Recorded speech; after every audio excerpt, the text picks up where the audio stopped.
Do I need to be liked? Absolutely not. I like to be liked. I enjoy being liked. I have to be liked, but it's not like this compulsive need to be liked, like my need to be praised. Welcome to the You Seem Normal YouTube channel. Today we are talking about the fear of being disliked. I believe that there's a little bit of this fear in all of us, and it actually goes back to evolution, as I found from this article from Psyche. Back when being disliked could get you excluded from the group or ostracized from the group that you really needed for survival. This was a group that was larger than just the nuclear family, as we would call it today. Being in a group meant that you had certain protections and safety.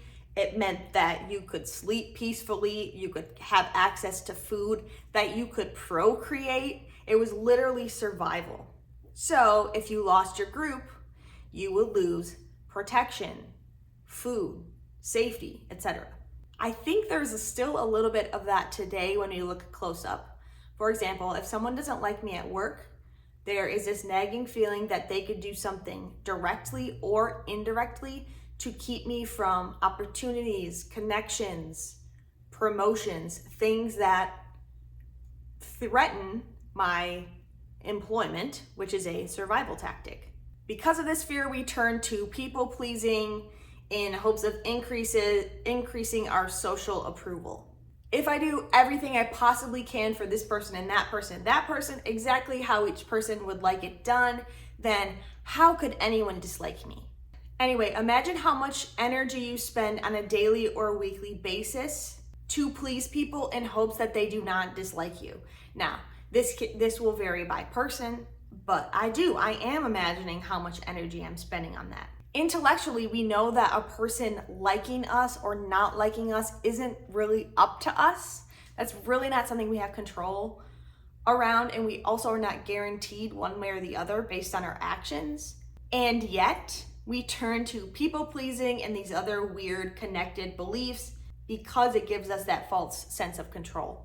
It's time to get into our toolbox and add some tools around being okay with being disliked, or accepting that it is okay to not be everyone's cup of tea or to not be for everyone. Look, it's easier said than done. So the first tool we are going to start with is called radical acceptance. Radical acceptance is a principle from dialectical behavioral therapy, DBT, that's basically like, okay, this is reality. I just have to take this, and I have to believe it, and sort of it is what it is, not in an unhelpful way, but actually in a helpful way that helps you move forward. You might believe that it's possible to be liked by everyone at all times for the rest of eternity. I respect that determination of yours. However, it really isn't possible. It's like the video of the guy who is confused that 15 minutes is a quarter of an hour. Even if it were true and you could be liked by everyone by way of doing this, and being this way and doing this thing, what are the consequences of that to you? What are the consequences of constantly being in pursuit of that? So we must radically accept that it is not possible for everyone to like us at all times for the rest of eternity, everywhere, all at once. The next tool I have is called distortions check. So I don't know why, but around this idea of being disliked or not being for everyone, my brain runs rampant with cognitive distortions and like catastrophizing, all or nothing thinking, all of that. I'm like, okay, this person didn't like this thing about my project. Okay, well, they don't like me. Or that person literally hates me. Or no one likes me and I'll never be loved. Or why don't I just stop doing everything because I'm not going to please everybody, so what is the point? Distortions are tricks of the brain's trade. You have to beat your brain at its own game. That takes skill and that takes tools. Next tool, the cost-benefit analysis. So being liked absolutely has its benefits. Like we talked about, more connections, more opportunities, advancements, psychological benefits, self-esteem benefits, so many. Also, there are real costs of being disliked for many people. For example, women, members of marginalized populations. That can actually be risky to be disliked. There may actually be times when it's safer to go out of our ways and really care about being liked, or at least not being actively disliked. But for this video, I'm really talking about like the we're not everyone's cup of tea type of disliking. So in that case, I would like you to think about the benefits of basically not caring if people like you or not.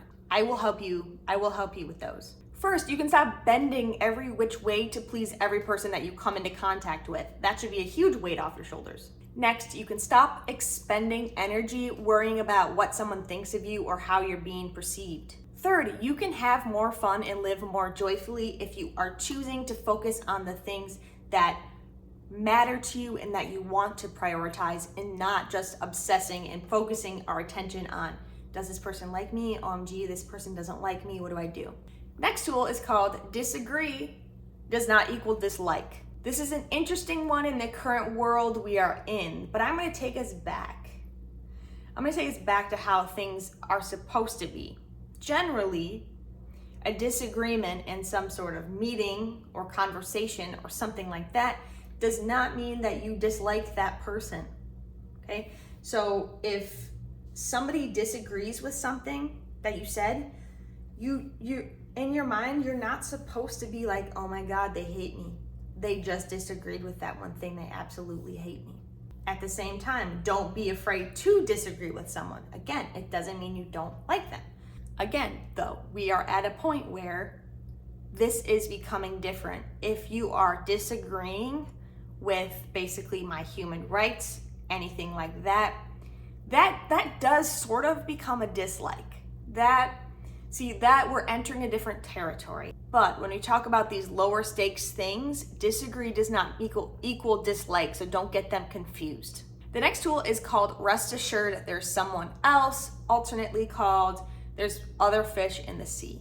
There is something or someone for whatever person said they didn't like this thing you did or they don't like you as a person. There are 7 billion people on the planet. For some reason, that brings me so much comfort to know that if someone didn't like my video or whatever, that there's another video that they're going to like. So it's like, okay, now I feel better. So I don't have to be that one video person for every person. There's so many videos out there. It makes me feel a lot better for some reason. Look, there could be 100 people in the room and 99 of them don't like you. It just takes that one to like you, to believe in you. That's the end of the tools for today's video. I hope you grabbed a nugget of something that can help propel you forward and make your life better. Thank you so much for watching, and I will see you in my next video. Bye.